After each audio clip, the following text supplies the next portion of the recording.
Hey, welcome back YouTube. This is Nathan Daley. Listen, I want to get into something different today in this video. I want to talk about this new segment that I want to enter into called Officer Story Time.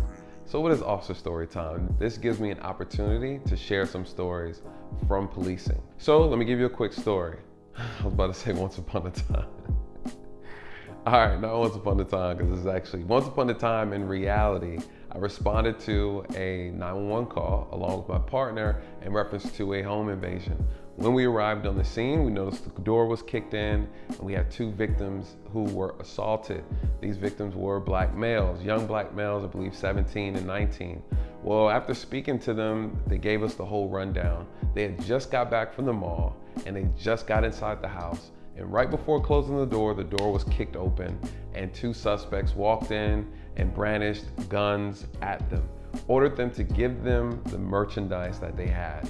Well, after investigating, we learned that these suspects actually followed the victims from the mall back to their home, which was about approximately almost 20 to 25 minute drive, right? And the suspects were black men.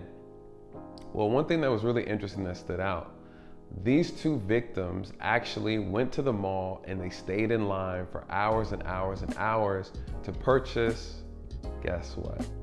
A pair of shoes. But not just any shoes, a pair of Jordan tennis shoes, right? Each shoe costing almost about $200, $220 or something like that. In this moment, I realized that this has always been a reoccurring issue. The amount of violence that someone is willing to commit for a pair of tennis shoes. And this isn't uncommon.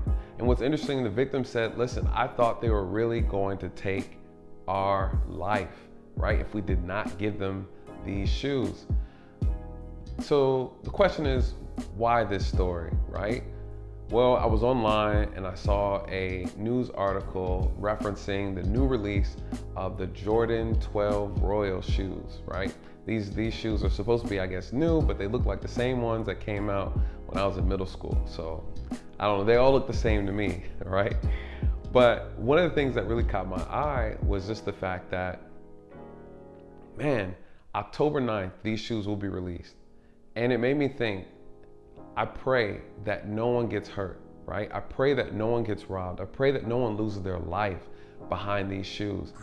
Something about the shoe culture right now in the black community is a big thing. And it's not just the black community, right? But specifically for the black community, kids are they're buying shoes, they're trading shoes. It's like, it's a new thing, it's a hobby. But even within that hobby, a lot of people have been hurt, robbed, and even killed as young as 14 years old. Currently today, even right now, there are kids who are in the court system currently fighting homicide charges. There are kids right now in prison, 17, 18, 19, because they killed another kid for a pair of gym shoes. This is something in our community that really needs to be examined, and we really need to sit and talk about it. For whatever reason, in my opinion, in all of my years just in law enforcement, what I've noticed the most about my community is that we have this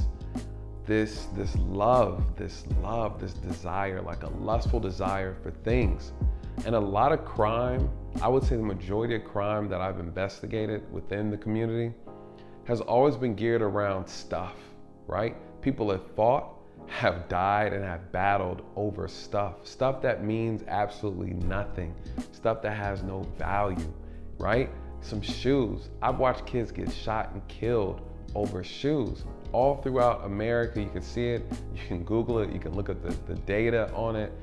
How many parents have to bury their children because someone decided they want to kill them over what they wore on their feet? I feel like within the black community, too many of us are suffering from acute materialism, right? Like it's this desire to have, right? Things that are just so expensive, things that really have no meaning, no value.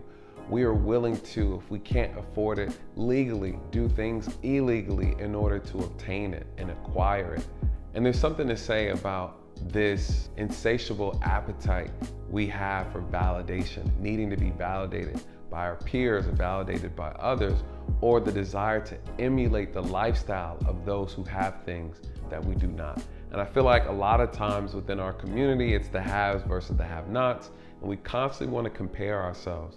But what people don't realize is that leads to a lot of strain, stress, trauma, drama, pain, suffering, hate, and violence, all because we want something that another person has, right? We bully each other over it, we hate each other over it, and we try to shame people who don't have it, right? These things are unhealthy. It's an unhealthy part of our culture within the Black community, and I feel like it needs to be talked about more and discussed more. We love material things way too much, and so much that kids are willing to kill for it, and a lot of them are willing to die to keep it. So anyways, I know the shoe's supposed to be released. I pray that these kids don't get caught up in that cycle anymore, you know? So anyways, thank you guys for your time. This is the end of Officer Story Time. I hope this was informative, and please like, comment, share, subscribe, and until next time, I appreciate you guys. God bless.